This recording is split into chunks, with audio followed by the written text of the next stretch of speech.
Mazmur 119, 2 ayat saja kita baca. Pada ayatnya yang ke-10 dan ayatnya yang ke-11. Dengan segenap hatiku aku mencari Engkau. Janganlah biarkan aku menyimpang dari perintah-perintah-Mu. Dalam hatiku aku menyimpan janji-Mu, supaya aku jangan berdosa terhadap Engkau.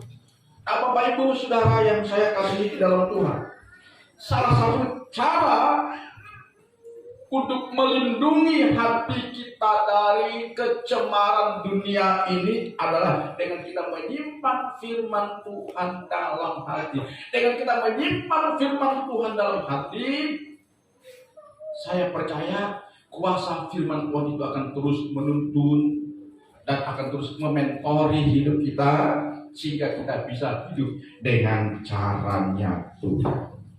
Haleluya.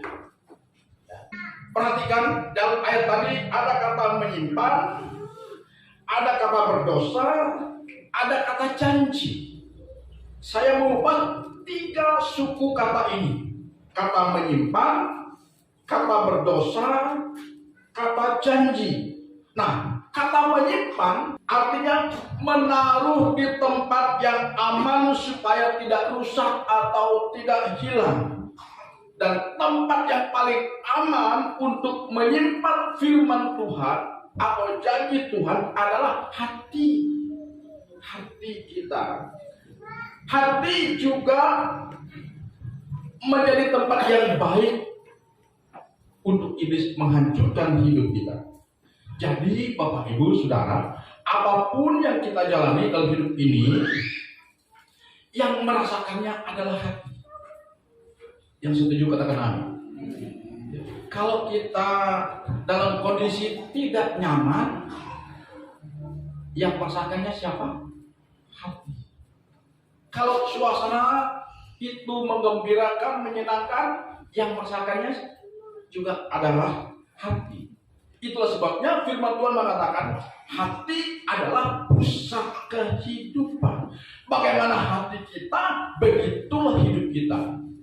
Bagaimana hati kita, begitulah perilaku hidup kita. Jadi hidup kita dipengaruhi oleh suasana hati.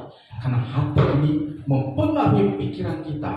Pikiran kita mempengaruhi pendengaran kita, mempengaruhi penglihatan kita, mempengaruhi perkataan kita, mempengaruhi perilaku kita, tindakan kita, kinerja kita. Itulah sebabnya hati-hati dengan hati kita. Tapi kalau hati kita gunakan untuk menyimpan firman Tuhan, taruh firman dalam hati kita, maka kuasa firman Tuhan itu akan menjadi mentor kita, akan mementori kita, akan mengarahkan kita untuk hal-hal yang baik, hal-hal yang sesuai dengan perkenanan Tuhan. Kemudian kita bahas lagi dengan kata yang kedua, yaitu kata berdosa. Kata berdosa artinya hilang jalan. Berjalan dalam kesalahan demi kesalahan. Jadi kata berdosa juga berarti hilang tujuan. Jadi waktu kita tidak menyimpan firman Tuhan di dalam hati kita, maka kita akan kehilangan tujuan, kita akan kehilangan sasaran.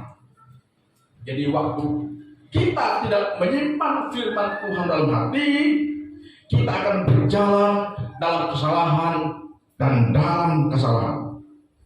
Dan terus berulang. Dan akibatnya seringkali kita mengkambing hitamkan pihak lain. Padahal biang keroknya adalah pribadi kita. Karena itu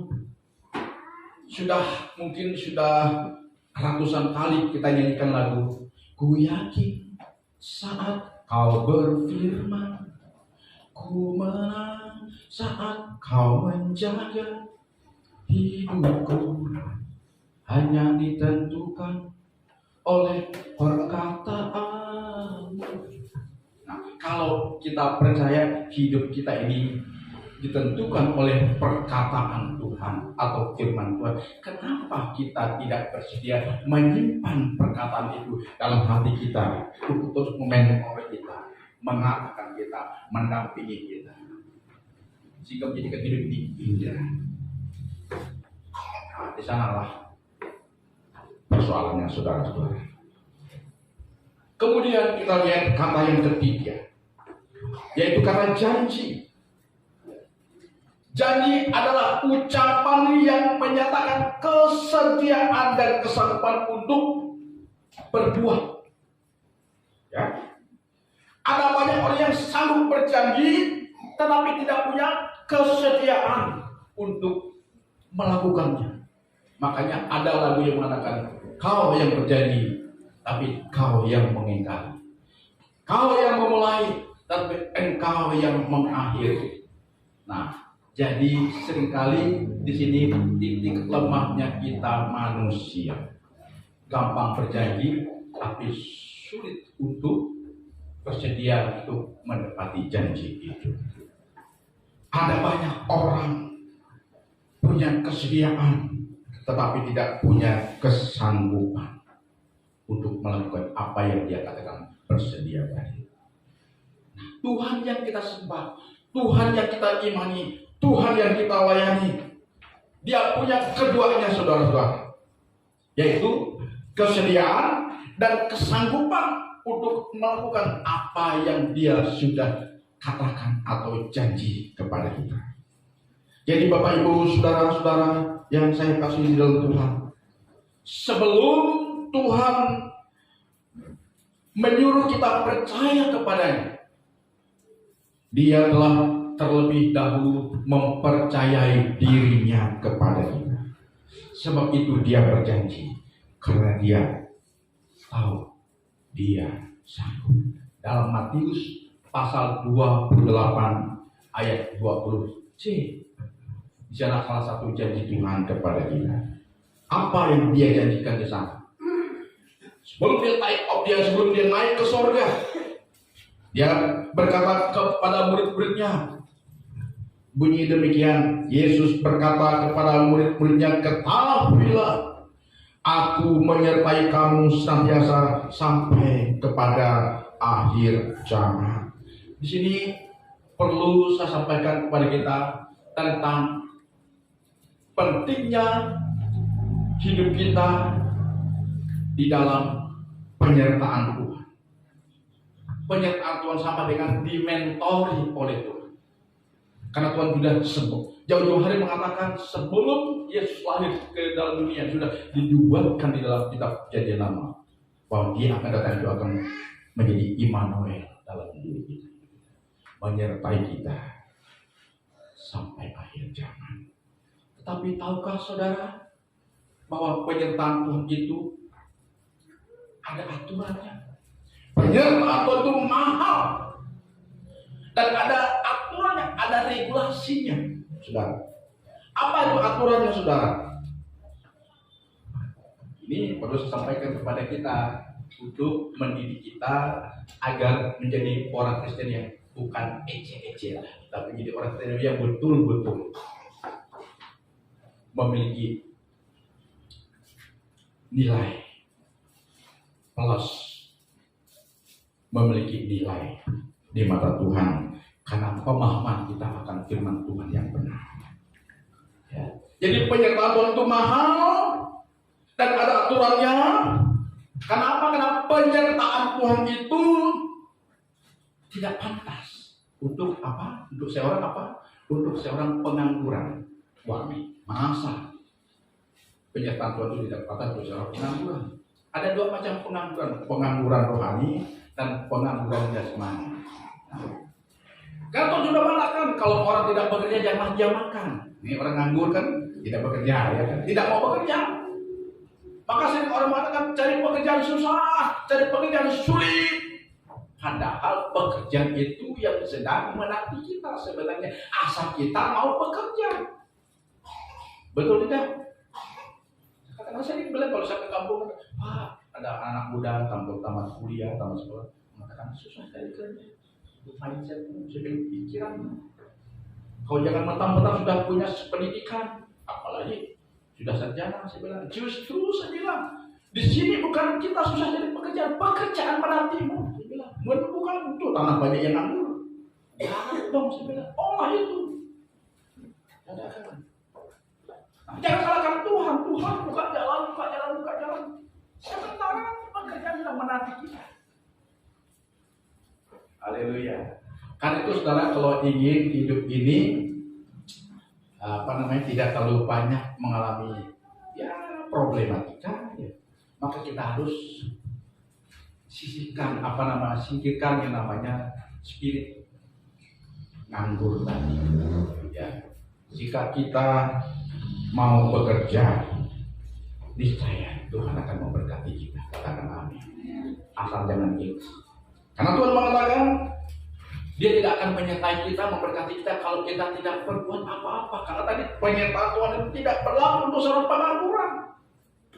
Tidak mau bekerja, banyak alasan, banyak dalih. Salahkan pemerintah, salahkan itu dan ini. Padahal kunci bengkelnya adalah dari dia sendiri. Kemudian ada juga yang dimaksud dengan pengangguran rohani. Ada banyak nih orang-orang Kristen ada kategori ini. Pengangguran rohani, hanya minta berkat, pertolongan Tuhan, mujizat Tuhan, kemurahan Tuhan, penyertaan Tuhan, dan lain sebagainya yang dari Tuhan. Sementara dia tidak melakukan apa-apa. Doanya pun malas, tak pernah berdoa, tak pernah ibadah, tak pernah memuji Tuhan, tak pernah baca Alkitab. Hati-hati saudara. Hari-hari ini kita sudah memasuki hari-hari yang sangat menentukan. Dunia sudah semakin menuju kepada kesudahan. Karena itu, mari jangan lagi main-main dengan kekristenan. Katakan amin. Ya, mari kita harus buang hal-hal yang tidak berkenan kepada Tuhan. Karena penyertaan Tuhan tadi saya sudah katakan tidak berlaku dan tidak pantas untuk seorang pengangguran. Baik pengangguran rohani, pengangguran jasmani. Haleluya. Ada kita sering berdalih-dalih untuk tidak menyembah Tuhan, tidak beribadah kepada Tuhan hari-hari. Saya sering ingatkan kita di ibadah rumah tangga kita harus berjaga-jaga. Kan kita tidak tahu kapan hari Tuhan itu datang kepada kita. Hari Tuhan bukan berarti tiba-tiba datang menjemput kita, dunia kiamat, tidak. Hari Tuhan bisa arti tiba-tiba kita dipanggil oleh Tuhan. Seperti teman kita, Pak Pendeta Yohanes Pratama, tiba-tiba dipanggil Tuhan. Kita tidak tahu. Hari ini, marilah kita semakin giat untuk menata kehidupan rohani kita. Ya. Sebagai persiapan untuk kita menuju perjalanan pulang kita ke tempat abadi kita. Karena terus terang saya katakan, saya sudah berkali-kali menyampaikan di sini, 90% orang Kristen abai untuk menyiapkan perjalanan ke keluarga, perjalanan pulang mereka. Padahal itu adalah sebuah kepastian. Keluarga ini mari jangan lagi abai. Siapkan kita dengan keimanan kita, dengan perbuatan kita, dengan ketaatan kita. Kita buktikan kepada Tuhan, selagi aku ada, selagi aku hidup, aku mau sungguh-sungguh menunjukkan iman dan ketakwaan kepada sebagai persiapan untuk aku menuju perjalanan pulangku ke rumah abadi. Saya sering kali ini saudara, kalau ada orang meninggal itu banyak rip sudah enak di surga ini, jangan dulu. jangan gampang bilang sudah di surga. Maka saya kalau di pemakaman itu agak pikir saya memberikan statement karena takut nanti salah gitu ya.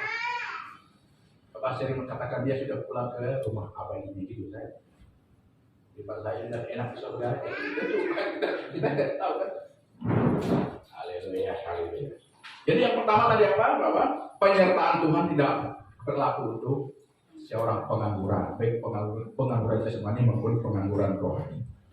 Ya, karena itu mari kita bebaskan diri dari dua macam pengakuan ini, agar perkenanan Tuhan betul-betul ada dalam diri kita. Kemudian penyertaan Tuhan juga tidak berlaku bagi orang yang ambisinya tidak sesuai dengan kehendak Tuhan. Kita tahu hari-hari ini yang banyak berurusan dengan hukum kebanyakan orang gereja. Kenapa demikian? Dia tersandung hukum karena mengejar ambisi yang tidak sesuai dengan kehendak Tuhan. Kan itu kalau saudara-saudara ingin misalnya saudara buka usaha, bekerja, saudara berdoa, Tuhan berkati usahaku ini, berkati pekerjaanku ini.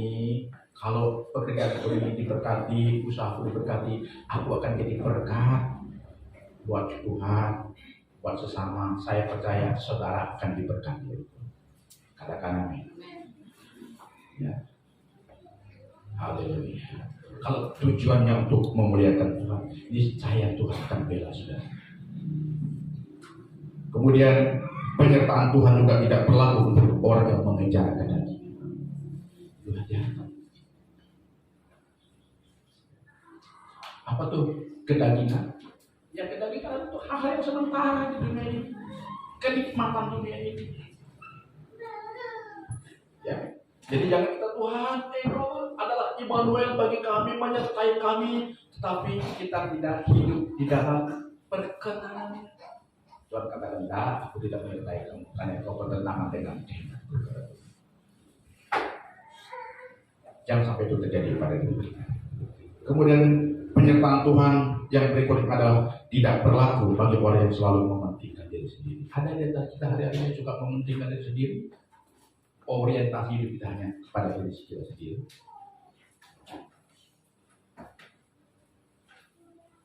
Tidak peduli dengan orang lain.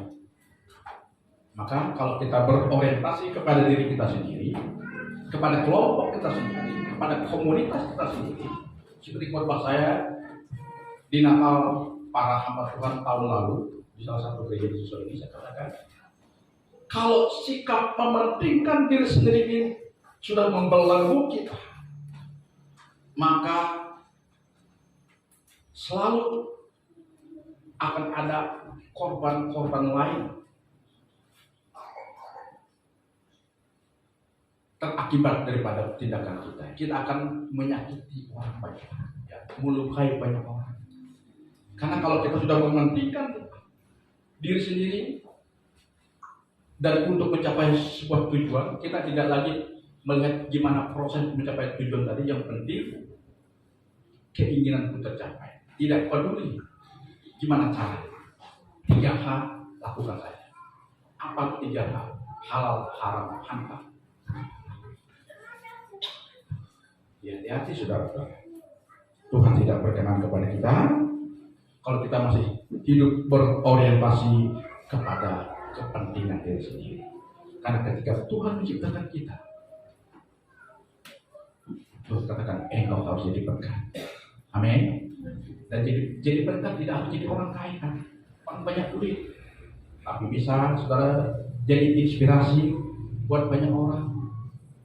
Ya, memberikan semangat, memberikan dorongan kepada banyak orang. Sudah jadi berkat. Katakan amin. Haleluya.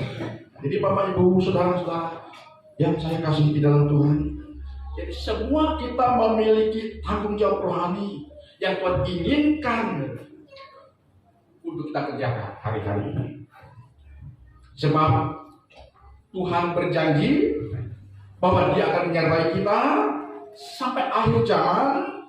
Jadi kata menyertai berbeda dengan sekedar menemani. Beda sudah. Menyertai kita sudah akan ada semacam proteksi di sana. Perlindungannya, penyediaannya kepada kita. Jadi kalau kita hidup dalam penyertaan Tuhan, tidak hanya Dia mendampingi kita, menemani kita, tapi kalau kita sudah ada dalam kebersamaan dengan Tuhan, sudah barang tentu hidup kita dijamin oleh Tuhan. Saya pernah juga seorang bos sawit mengajak saya ke kucing. Berapa? Ayo kita ke kucing. Lagi lagi seret, saya bilang, udah, jangan pikirkan, ayo ikut aja. Tapi saya, semua dibayar. Hotelnya, makan minumnya, sampai kepada oleh-oleh pulang belanja. Baru kita bersama dengan seorang yang anak Tuhan yang punya duit, udah sebegitu dia. Kita merasakan penyerahan. Apalagi kalau kita disertai oleh Tuhan yang luar biasa. Luar biasa juga kita. Katakan amin. Haleluya, haleluya, haleluya, haleluya. Tanpa kita sadari, sebenarnya Tuhan sudah mempercayakan dirinya kepada kita. Apa buktinya Tuhan mempercayakan dirinya kepada kita? Buktinya dia rela berkorban di kayu salib. Mempercayakan dirinya kepada kita. Sampai dia rela tubuhnya dicabik-cabik, disiksa sedemikian rupa. Dia mengalami penderitaan fisik, mental yang tak terberikan, saudara-saudara. Sampai sebelum hari yang sangat mencekam itu dia alami. Dia berdoa di bukit Getsemani. Saking dia bergumul karena dia tahu menghadapi siksaan yang maha dahsyat. Dia bergumul berdoa kepada Bapa sampai tetesan-tetesan darah keluar dari jidat, dari keningnya. Tapi karena dia harus memikul tanggung jawab itu, karena dia sudah mempercayakan dirinya untuk menebus dosa umat manusia, maka dia bersedia lakukan itu. Karena itu hari ini saudara-saudara, mari, kalau Tuhan sudah mempercayakan dirinya kepada kita, kenapa kita ragu untuk mempercayakan diri kita kepada Tuhan? Ya, ini pertanyaannya. Sudahkah kita berani mempercayakan diri kita kepada Tuhan? Berkali-kali saya sering menganalogikan, kalau Tuhan sudah menjadi jaminan hidup kita, dialah pruden kita. Sudah berkali-kali saya sampaikan di sini. Kalau dia sebagai pruden kita atau jaminan hidup kita, kita hanya diminta untuk membayar premi saja. Seperti kita masuk asuransi. Apa premi tadi kan? Ketaatan kita, ibadah kita, doa kita, pelayanan kita, pengorbanan kita, itu premi kita harus bayar. Bayangkan kalau kita masuk asuransi, kalau kita tidak bayar premi, walaupun kita misalnya kontrak 10 tahun, udah berjalan 8 tahun, tinggal 2 tahun lagi kita tidak bayar, bisa diklaim? Bisa klaim nggak? Bermasalah, nggak diklaim. Kita harus bayar premi sampai selesai. Bukankah di sini titik lemah kepada orang Kristen?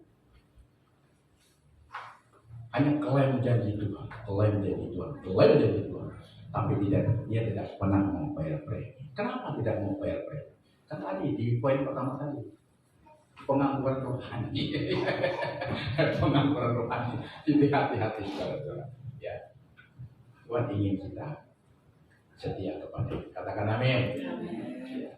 Percayalah, kalau kita sudah mempercayakan diri kita kepada Tuhan, karena Tuhan terlebih dahulu mempercayakan dirinya kepada kita, maka Dia ingin kita juga mempercayakan hidup kita kepada Tuhan, dan Dialah jaminan hidup kita, baik ketika kita ada di dalam dunia ini sampai kepada kekekalan.